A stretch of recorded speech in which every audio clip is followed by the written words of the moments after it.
Ah.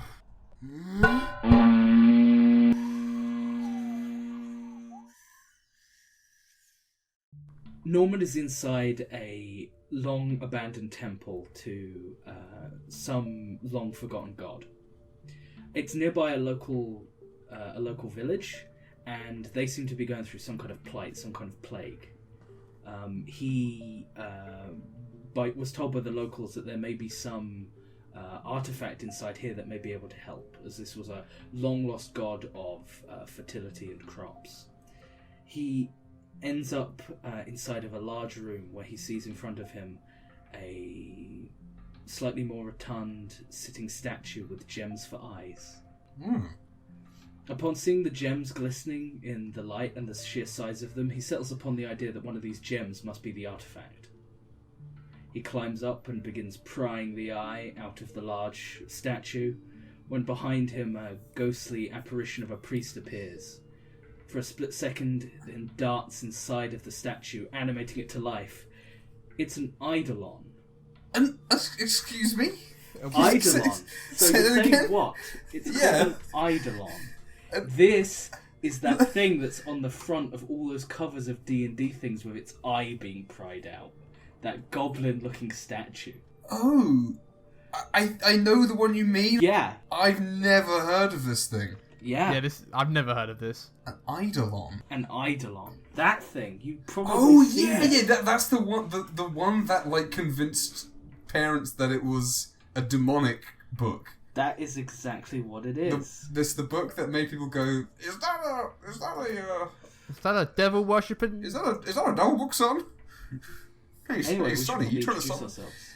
Yeah. So this is Challenge Raiders. It's a show. We talk about D&D monsters, and we give it a rating out of 20. I draw it, and my name's Theo. I'm Neil, social media manager. I'm Sam. I like D&D and sometimes stream. Excellent.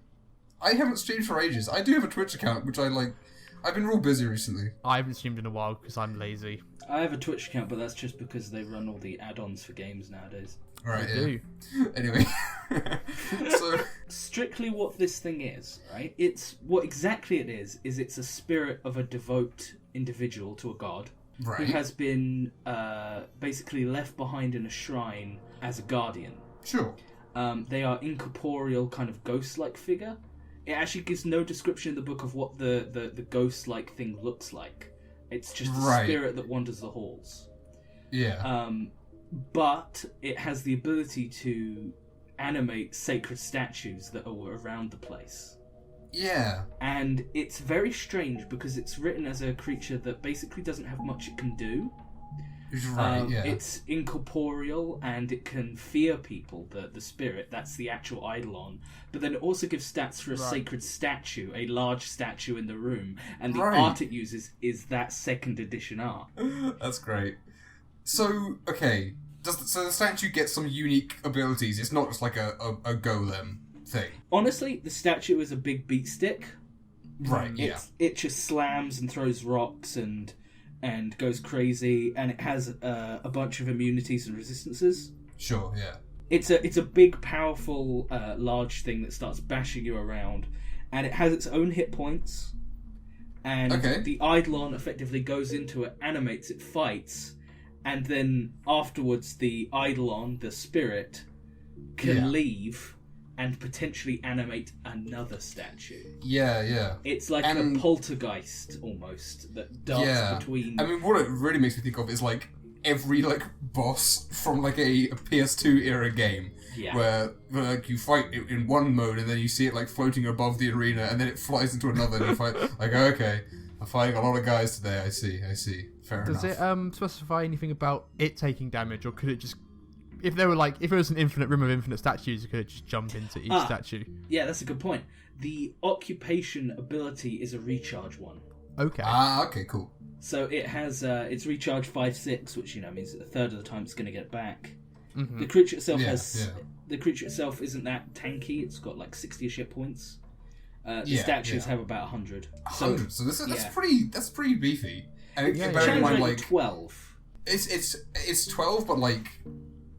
Again, it's one of those things where, like, this could easily be up to the DM, because, like, you might put, like, 3 statues in the room, or 1, or 10, and depending on how things go, that could work out very differently. You could get really crazy and have two ghosts animating multiple statues, and the statues could be different. Yeah. I was about to say, like, a really interesting, easy thing is, like, to have the statues be different, and then have, maybe if it's just, like, this one has a spear, or, like, a pike, or a halberd, and thus has, like, a reach attack. I mean, you could go crazy. One could have, like, a scepter, and it could cast spells. Yeah, Might have a big jewel in it or something. Or just elemental. It just does elements. Something like that. That's an easy classic. So it can be damaged when it's in its spirity spooky form. Yeah, that's the only time you can damage it. Mm-hmm. Okay. And it also says specifically about the statues, because it gives the statue stats here. Yeah. But while they are statues, they are objects. They're not anything. They're not magical. The statues themselves are not magical statues. Okay, and there's nothing special about them. When not inhabited by an Eidolon, the statue is an object. Sure. Yeah. False appearance: if the statue remains motionless, it is indistinguishable from a statue.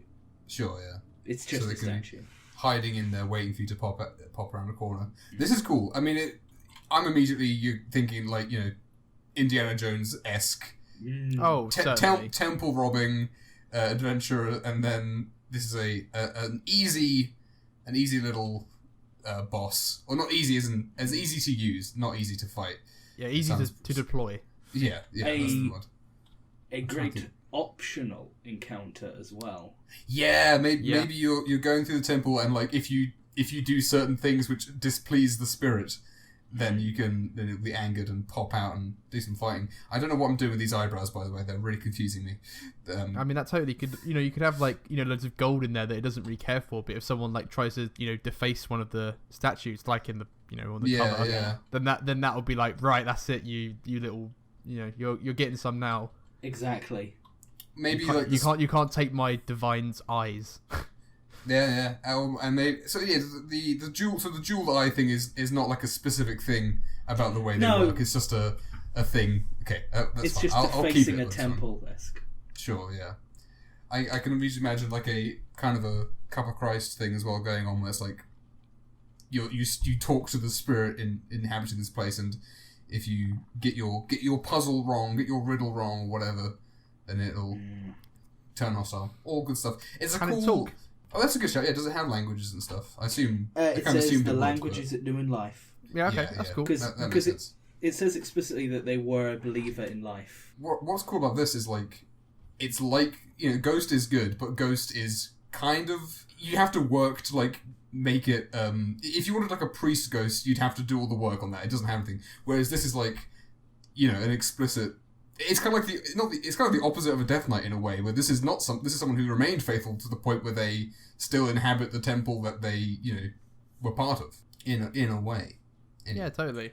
Yeah, it says here, like, just to read that, Sacred Guardians, creating an Eidolon requires a spirit of fanatical devotion, that of an individual who in life served with unwavering faithfulness. Yeah. Not every temple's going to have a bunch of these hanging around. This is a truly special case. And again, any alignment. So it can be an evil god or a good god. Yeah. Obviously, like actually, I don't really know. I kind of associate it with something like a long dead religion, just if only because that's the sort of temples that you tend to plunder in D&D. Yeah, there could easily be one that's still around as well. Or some dark cult location that's fallen into disrepair or something, Yeah. Like a long temple to like a Orcus or some other demon. Is it bound to a location? Yes. It says that it doesn't say that it's explicitly bound, but the whole thing about this creature is that it is guarding a holy site. Sure, but it doesn't have to have died there, for example. It just says, upon death, a god might reward such a follower with everlasting service in its protection. Yeah, okay. So you could maybe fight some cultists in one dungeon one day, and then later on go to their head, super evil cult church, and then you encounter that ghost of the guy that you killed. And he's like, I'm here for revenge. You fools! I have statues now. I mean, that'd be kind of quirky and silly, but it could be funny. It could be fun, yeah. Yeah, I was going to ask. Obviously, because they are kind of very similar to Ghost, and we talked a lot in depth about making Ghost characters. Would you bother doing the same for this, or would you kind of leave that to a Ghost and then have this be its own set thing, because it seems to be quite set in what it is. Like, you wouldn't really want to take it out of that environment particularly. In a way, I'd be tempted to make the statue it inhabits more characterful than the actual spirit, but that might just be me being lazy or liking constructs more.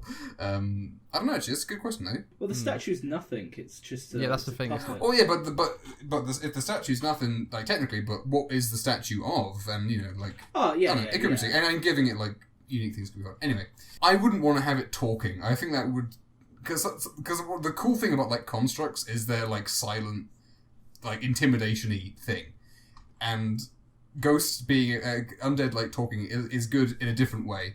So I wouldn't like have it animating statues and then going, yes, I'm stopping you from robbing yada yada. I don't know.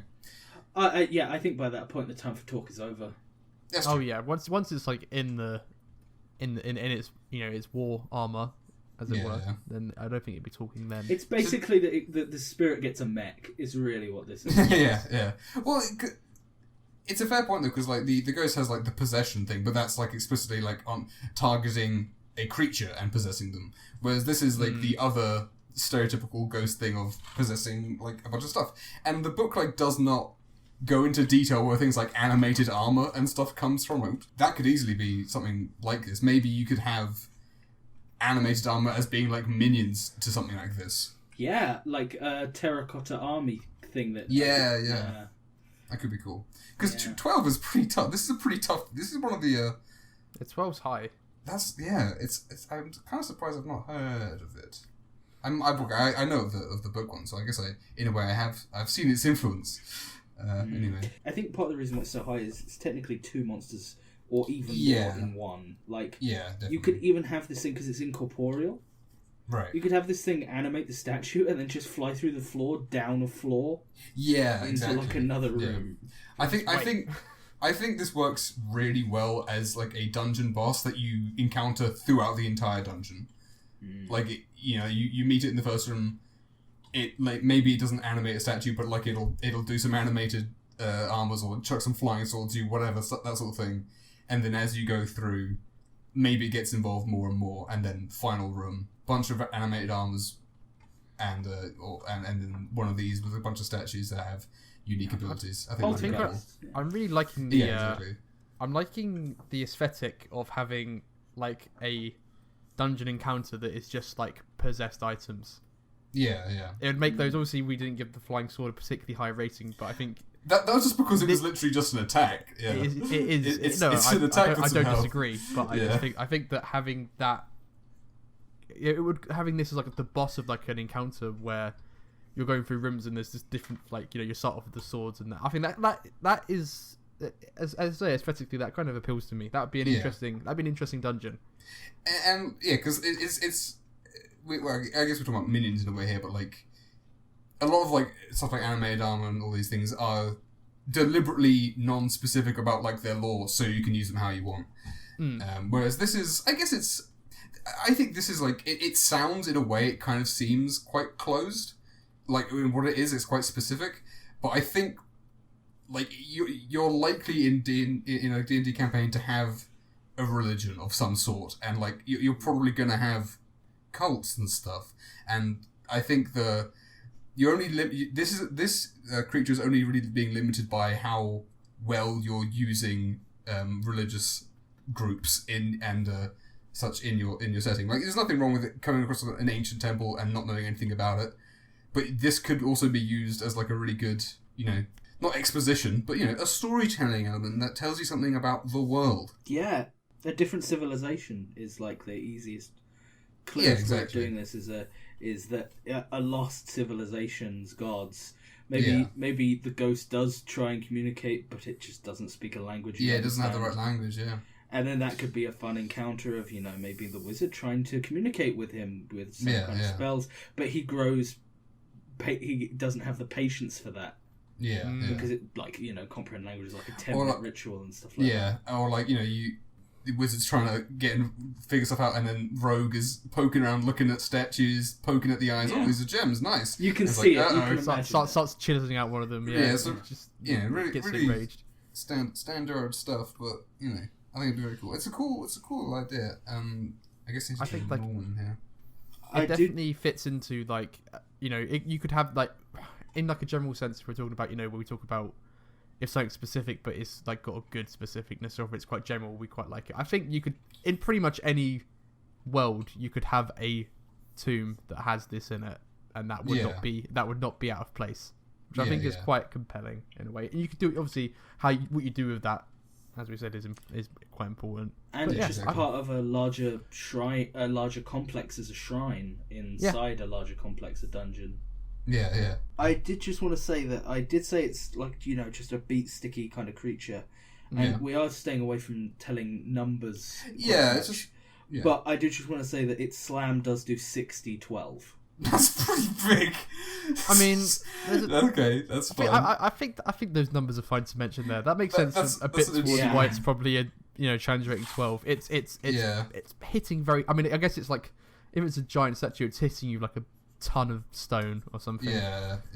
I mean, a dwarf ghost would be amazing for this. Stonework and and like there's a lot of like dwarven statue sort of stuff that people have already in their heads that would be good to pull from. A giant dwarf just animating, and because that's why I like find like that's why I said like earlier like I'd be more interested in making the statue like characterful, because that tells you that can tell you so much about what that's what the customization, because you could go into like something that's sort of Christian influenced, and it'd be like quite a calm and like peaceful statue of a man in a robe who wakes up and punches you across the room. King Super Solomon. Jesus. Yeah, or like a big like half wooden totem thing coming alive and not really having a human form at all. Anyway, that's why I get you. We were thinking from the actual character perspective. Yeah, totally. Character. But from a aesthetics and theming way, the statue is everything. Like, it makes so much. Yeah, what the statue looks like and does could be very interesting. You can. That's pretty good. But yeah, that's basically it. Like, all an Eidolon really can do is animate a statue and run away. Does it even have an attack when it's in its spiritual It has form? one action, sure, which is Divine Dread, which is just a fear. Okay, that's fun though. Yeah, you'll like enter the temple and then like it'll try to scare you away, and you'll be like, and then presumably you'll pass or get over it, and or when it will animate the statue, and then when you kick it out of the statue. Oh yeah. Then it fears you to try and run away or get to another statue. Yeah, like a fear flashbang. Yeah. I need to draw Norman. Can't begin ending. Wait, I don't even know what he's doing. I'm just trying to like pointing with two fingers at the camera. He's like, hey. He's winking. Are we approaching number time? Maybe I feel like we've. I do want to say one more thing about it, which is quite fun, and that it specifies a couple of ways at which you can kick the ghost out of the statue. Okay. Yeah, that's cool. It says that the Eidolon can use a bonus action to mount the statue, or the Eidolon is turned, so a turned undead can kick it out. Right, yeah, that's cool. Or forced out by such an effect as dispel good and evil. So it's kind of like, because you'd cast it on the object, so nothing evil. Sure. Yeah. And I quite like the idea that the cleric can kick the ghost out of it. Yeah. I assume the statue is large, just because. Statue's large. Yeah. Statue's large. The Eidolon is undead medium. Whatever this incorporeal thing is, there's really no description given to it in the 5e book. I quite like that, because it's like a maybe just a voice even. Yeah. I guess you have to just a shroud. Again, like if you're using it as like a boss of a dungeon, maybe like it starts as just a voice, and then the deeper you go in, the more you can like see it. Maybe if you're using it as a boss, maybe you just can't even attack it at all in the first rooms because you can't even see it and don't know where it is, and you have to go deeper to find it. That'd be a nightmare. Yeah. But yeah, I think in terms of like creative usability, it all just comes down to how you're using religions in your campaign. And it would be if like a certain religious group is a big part of like the plot, then having a Eidolon who's associated with that could be very cool. If it's just a cool excuse to have dungeons around, then yeah, it's a good one for that as well, and it doesn't have to be a big storytelling thing, because it's such a a good use for a ghostly creature. It's like it's such an obvious thing. So it fills that role as well. Yeah, which I is think cool. it could be quite standalone. Like I think you nailed it when you got like the Indiana Jones kind of like that's quite an evocative kind of idea, and I think that alone could carry it. I don't see why you because of what it is. Why would you have it anywhere else? So like what would be the point of having it like? I think just about it has to be. I guess because of its lore, it has to be in like a very sacred religious place. Yeah, I think a great use for it could potentially be because again, its interactions with it is what we're really how you make a unique encounter. So you could always have an actual living cult. Who are worshipping in the area, and maybe they do dark rituals to this thing that's animated by a faithful of their god. That's true. Yeah, Kuatoa, who have confused it for a god. Kuatoa, who are worshipping an Eidolon, who's who's just like, I'm the last thing of my religion, and I don't know if this is better or worse that these fishermen are now worshipping me. That could be cool. I quite like that. So number-wise, it's good. That's cool. It's cool, but also like before I knew this was a thing, I would probably have just gone like, there's a ghost in here. And I would probably have just said, it possesses a thing, and then I use the stats for, like clay golem, or, like, stone, or, one of those. So in terms of, like, actual, like, uniqueness of it, it's like, it's just what it is. And it does what it is properly. I don't know. It lays out everything that you need, though, is, like, that's... Yeah, it has it all in one space, Like, it talks about all of its incorporeal stuff, all of its turning stuff. Its actual abilities. Unlike, coming with the ghost encounter, this makes the encounter already for you, because you look at the page. That's true. And you see it. You just get it. Yeah. And again, like, its unique thing is that it's very strong as a statue, and that's fun.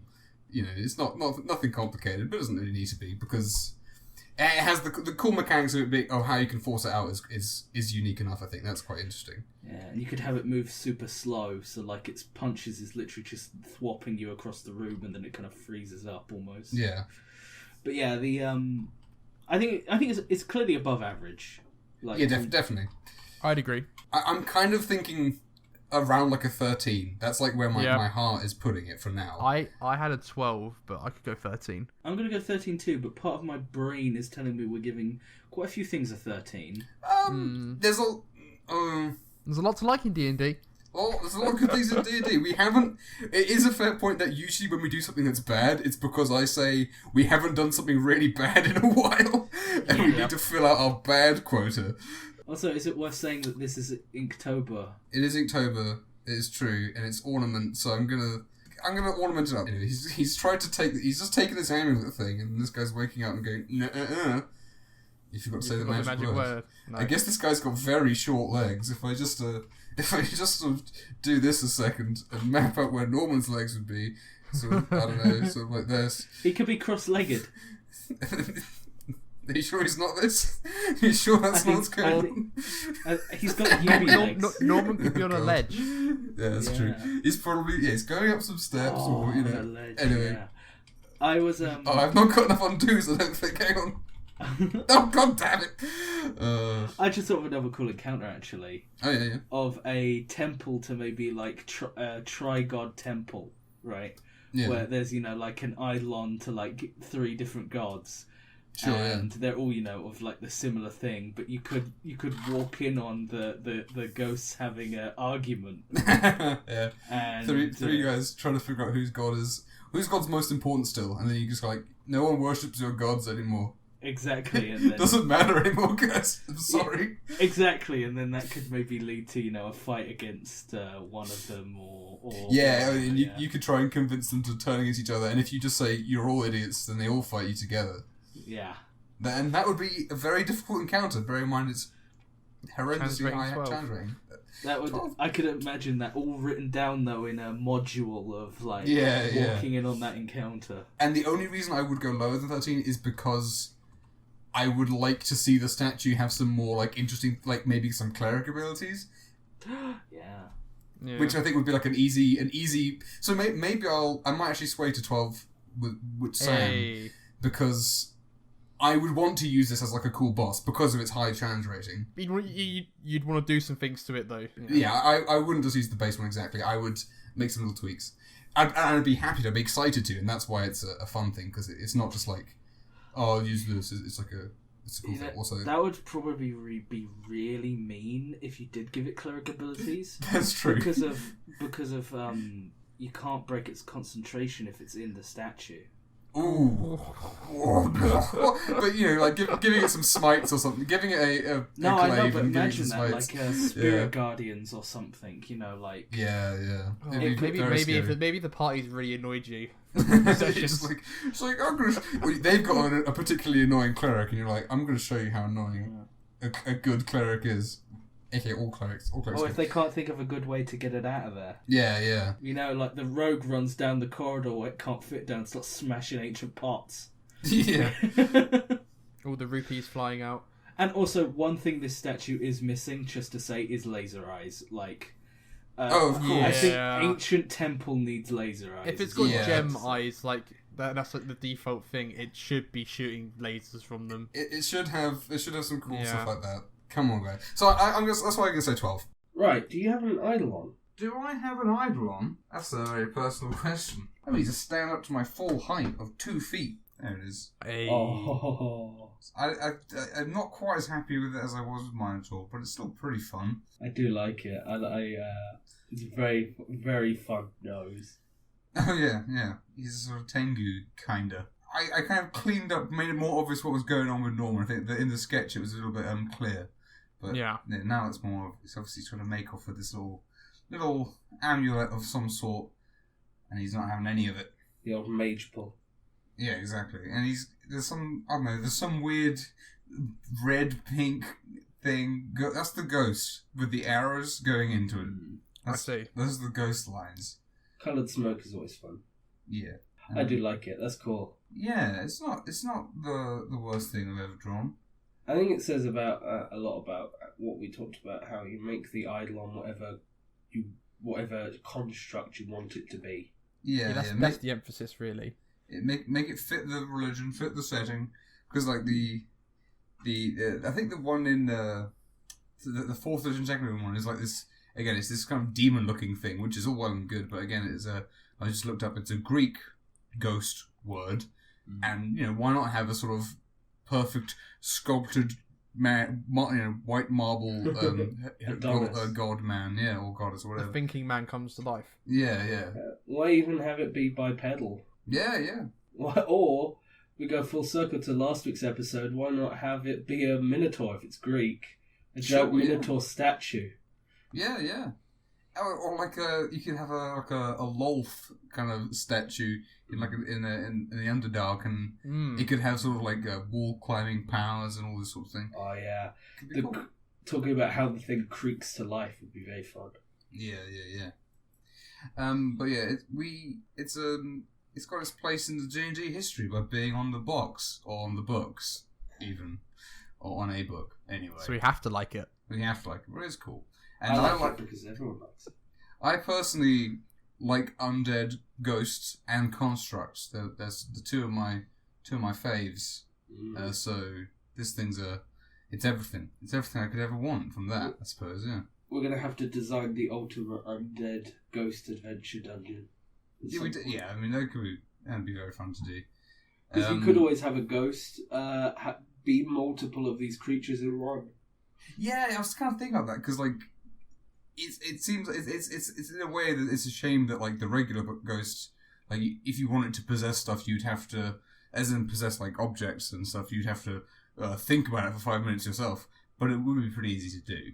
But yeah, it's cool to have that option. And yeah, as you say, there's no reason why you couldn't have like a spectral undead inhabit the stats of all of these different ones at various different points. It uses its statue first, and then once it comes out, takes a bit of damage. It gets desperate and tries to take one of the party members. Yeah, possess them with it. Yeah, the ghost one. Yeah, that could be cool. Well then, you know what that means then.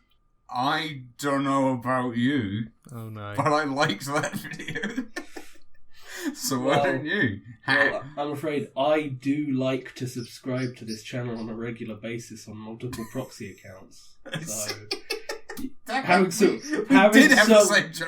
some real subscribers would probably be quite nice. That would be nice, wouldn't it? I can't believe. Yeah, I mean, I don't know about you, but you should leave a comment. Shut up! No, this is the last like three have been terrible. No. I do like. At least I got an L. I got an extra L in. That's true. Well, we've consistently, recently, especially, been very bad at thinking of jokes about the names of monsters. Most of them have weird names, and we don't think about it very hard in advance. So it's not really a surprise. I have a team of writers on this show. Oh God, Eidolon.